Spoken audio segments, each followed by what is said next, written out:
अच्छा जी, अस्सलाम वालेकुम। मैं हूँ शेफ़ इजाज़। आज जो है मैं आपको आलू बुखारे की चटनी बनाना सिखाता हूँ, जो कि शादियों में बनाई जाती है। रोज़ों में बहुत शौक़ से पकौड़ों के साथ लगा के खाई जाती है, और इसके बहुत सारे जो है वो तरीके होते हैं यूज़ करने के। तो बहरहाल, तो ये तकरीबन आधा किलो आलू बुखारे, ये हमने जो है येलो शेड वाले लिए हैं, डार्क वाले नहीं लेने हैं। और इनमें हमने तकरीबन आधा लीटर पानी डाल के आधा किलो में इनको ऐसे ही 4 से 5 घंटे छोड़ देने। इनको चलाना नहीं है, ठीक है। असल में करना हमने ये कि इनके ये जो गोल हैं ये गोल गोल रहें, ये इसको मैश नहीं करना है, इसलिए बिल्कुल इसको नहीं चलाना है। ये पानी सोखेगा और ये बहुत खूबसूरत सा इसका कलर हो जाएगा। तकरीबन ये आधा किलो है, तो तकरीबन आधा लीटर से थोड़ा सा ज़्यादा पानी इसमें डाल के आप इसको 4 से 5 घंटे के लिए छोड़ दें। उसके बाद फिर इसको बनाएंगे हम, ठीक है जी। ये हमने जो आलू बुखारे की चटनी जो बनाने के लिए हमने ये सोख करके रखा था, देखिए ये ऐसे साबुत होने चाहिए। और बहुत हल्के आंच से ये तकरीबन 8 घंटे जो है भिगो के रखने हैं अपने पानी में, ठीक है। उसके बाद जो है हमें और क्या क्या चीज़ें चाहिए होंगी वो आपको बता देते हैं। ये तकरीबन 1 पाव के करीब जो है गुड़ है, ठीक है। जगेरी जिसको बोलते हैं, गुड़ ले लें। ये तकरीबन जो है वो 2 से 3 कप जो है चीनी है। अच्छा, ये जो है सिया ज़ीरा है, आप चाहें तो वाइट ज़ीरा भी यूज़ कर सकते हैं। और ये इसका एक मसाला बनेगा। इसमें काला नमक है, सब्ज़ इलायची है 3, और 1 बड़ी इलायची के दाने निकाले हुए हैं, और काली मिर्च के 5-6 जो हैं वो ब्लैक पेपर कॉर्न जो होते हैं, साबुत काली मिर्च वो है। और उसके साथ जो है ये 4 मगज़ है। ये जो है आप चाहें तो बादाम भी डाल सकते हैं इसमें। ये मैं 4 मगज़ यूज़ करूँगा। ये बिल्कुल आखिर में इसको रोस्ट करके जो है ऊपर से इसको गार्निशिंग के लिए थोड़ा सा यूज़ करूँगा, और थोड़ा सा मैं पकाते टाइम पे डालूँगा, ठीक है। तो शुरू करते हैं। सब 4 टेबल स्पून इसमें ऑयल ले लेना है हमने, ठीक है। उसके बाद जो है इसमें ज़ीरा डाल देना है। ये सिया ज़ीरा जो है ये डाल दें इसमें, ठीक है।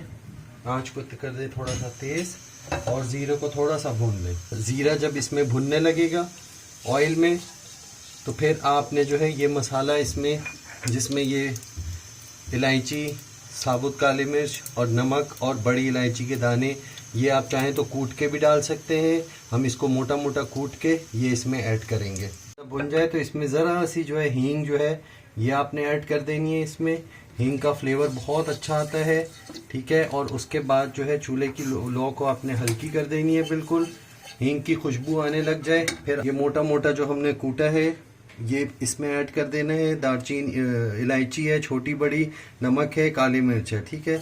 ये ऐड कर दें इसमें। इसको हल्का सा फ्राई कर लें, और उसके बाद जो है इसमें आलू बुखारा ऐड कर दें। आलू बुखारा जो है अब इस टाइम पे इसमें ऐड कर देना है आपने। ये मोटा मोटा ही रहना चाहिए, ठीक है। ये पूरा इसके पानी के साथ आपने इसको इसमें ऐड कर देना है, और हल्की आंच पे इसको बॉईल आने देना है। जब बॉईल आएगा, और हिलाना जुलाना नहीं है, हमने इसको बिल्कुल साबुत रखना है। अब आप जो है चम्मच का इस्तेमाल करेंगे। ये देखें, ये ऐसे साबुत साबुत होना चाहिए, ठीक है। इसके अंदर बीज है। अब ये इसके अंदर उबाल आने लगेगा, फिर इसमें हम चीनी और गुड़ ऐड करके इसको पकाएंगे। इस स्टेज पे इतना सा बिल्कुल जो है फूड कलर ऐड कर देना है। कमर्शियल स्टाइल की बन रही है तो फूड कलर ऐड करना है, ताकि इसका कलर जो है अच्छे से आ जाए। ये हल्का हल्का उबाल आना शुरू हो गया है, ज़्यादा हिलाना जुलाना नहीं है आपने, बस इसी तरह से इसको रखना है। हल्के हल्के हाथों से, इसी चम्मच की मदद से आपने इसको चलाना है। अब इस स्टेज पे हम कुटी हुई लाल मिर्च थोड़ी सी ऐड करेंगे। ये हमने घर की जो लाल मिर्च होती है, गोल मिर्च, उनको कूटा था, कूट के ये ऐड कर देंगे इसमें। इसका फ्लेवर बहुत अच्छा आएगा, और इसको ऐसे मिक्स कर देंगे। जैसे आपने इमली की चटनी देखी है, सेम वही प्रोसीजर है इसका भी, बस उसमें फूड कलर ऐड नहीं हुआ था, इसमें फूड कलर ऐड हुआ है। आप चाहें तो फूड कलर स्किप कर दें, उसकी जगह देगी लाल मिर्च ऐड कर लें, और थोड़ी सी लाल मिर्च ऐड करें, ठीक है। ये देखें, ये उबाल आना शुरू हो गया है। जब ये ऊपर आने लगेगा, इसका उबाल पूरा हो जाएगा, फिर हम इसमें चीनी, गुड़ और थोड़ी सी लाल मिर्च और काला नमक इसके ऊपर से स्प्रिंकल कर देंगे, ठीक है। ये 1 टीस्पून के करीब इसमें अदरक पाउडर ऐड कर दें, ठीक है। अदरक का पाउडर, इससे इसका फ्लेवर बहुत ज़बरदस्त हो जाएगा। यानी आप जो शादियों में आप जो खाते हैं वही वाली बिल्कुल फ्लेवर आएगा इसमें, अदरक का भी। अब ये हमने आंच को बिल्कुल हल्की कर दी है। अब इस स्टेज पे हम इसमें गुड़ ऐड करेंगे। ये पूरा तकरीबन 1 पाव के करीब इसमें गुड़ ऐड कर दें, ठीक है। आपको ज़्यादा मीठा खाना है तो इसमें चीनी की मिकदार जो है बढ़ा दीजिएगा। ये हमने तकरीबन 100 ग्राम के करीब जो है चीनी ली है, ठीक है, वो भी इसी में ऐड कर देंगे। खट्टा मीठा सा फ्लेवर, मिठास आपको ज़्यादा रखनी है तो चीनी आप बढ़ा लीजिएगा, ठीक है। इसको इसी तरीके से चलाना है, ठीक है। ½ टीस्पून इसमें रेड चिली पाउडर ऐड कर दीजिए, ठीक है। ये इसी के साथ बिल्कुल गुड़ और चीनी के साथ ये जो है बहुत ज़बरदस्त सा खट्टा मीठा और मिर्चों जैसा आपको ज़बरदस्त किस्म का एक फ्लेवर आएगा, ठीक है। ये देखें, ये कंसिस्टेंसी गाढ़ी की तरफ आ गई है। अभी ये हल्की आंच पे बिल्कुल बॉयल होगा। अभी हम थोड़ा सा इसमें जो है 4 मगज़ ऐड कर देते हैं। थोड़ा सा हमने 4 मगज़ इसमें ऐड कर दिया है, ठीक है।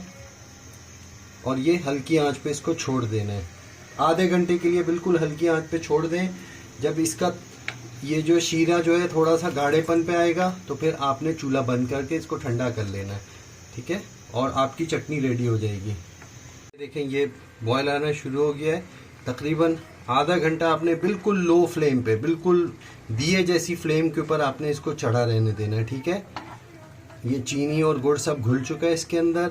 अब हमें सिर्फ करना ही है कि इसके अंदर फ्लेवर चला जाए, इसलिए इसको आधे घंटे तक हमने बिल्कुल लो फ्लेम पे, बिल्कुल लो फ्लेम पे, जिसको कहते हैं ना लो फ्लेम, दिया जिसको कहते हैं। ये देखें, मैं आपको दिखा देता हूँ, ये दिया, ये इस फ्लेम पे जो है आपने इसको तकरीबन आधे घंटे के लिए छोड़ देना है बगैर ढक्कन लगाए हुए, ठीक है। ढक्कन लगाना नहीं है, हमने इसका पानी एवेपोरेट करना है ताकि इसकी कंसिस्टेंसी जो है वो बढ़ जाए और ये गाढ़ेपन पे आ जाए। अब इसको तकरीबन आधे घंटे के बाद आपने देखना है, हल्की आंच पे छोड़ के आप अपना कोई और काम कर लें जब तक, ठीक है। अच्छा जी, ये तकरीबन 25 मिनट हो चुके हैं। ये देखें, ये कितने ज़बरदस्त से फूले फूले से जो है वो आपको आलू बुखारे नज़र आ रहे हैं, ठीक है। ये ऐसी शेप रखनी है हमने, ठीक है। अच्छा, और इसकी कंसिस्टेंसी देख लें, ये अभी गर्म पे ये जो है ये ऐसे इतना है, ऐसे एक एक ड्रॉप जब गिरने लग जाए ऐसे, तो ये अब आपने इस स्टेज पे जो है तकरीबन 1 टेबल स्पून सिरका ऐड करना है ताकि ये जल्दी ख़राब ना हो, ठीक है। प्रिजर्वेटिव के तौर पे है ये। आपने 1 टेबल स्पून इसमें सिरका ऐड करना है, इससे कलर भी अच्छा कर देगा। ये तकरीबन 1 टेबल स्पून इसमें सिरका ऐड कर दें, ठीक है। जो डार्क कलर होगा उसको ये कंट्रोल कर देगा और ये प्रिजर्वेटिव भी है, ठीक है। अब इस स्टेज पे जो है आपने चूल्हे को कर देना है बंद और इसको ठंडा होने देना है। ठंडा होने के बाद आप देखिएगा इसकी कंसिस्टेंसी इतनी रखनी है आपने, ज़्यादा कर देंगे तो ठंडा होने के बाद बहुत ज़्यादा गाढ़ा हो जाएगा, ठीक है। कमर्शियली जो है वो इतना रखा जाता है, शादियों में जो आप खाते हैं इतना पतला रखा जाता है इसको। अब चूल्हा बंद कर दें, तकरीबन चूल्हा बंद करके इसको 15-20 मिनट के लिए ठंडा होने दें, फिर इसकी प्लेटिंग कर देते हैं।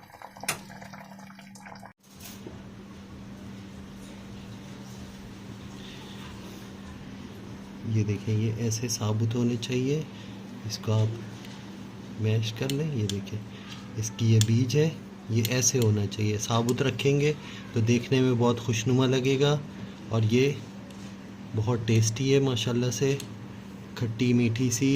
इसमें सिरका डालना मत भूलिएगा एंड में, ताकि ये लंबे अरसे तक प्रिजर्व रहे।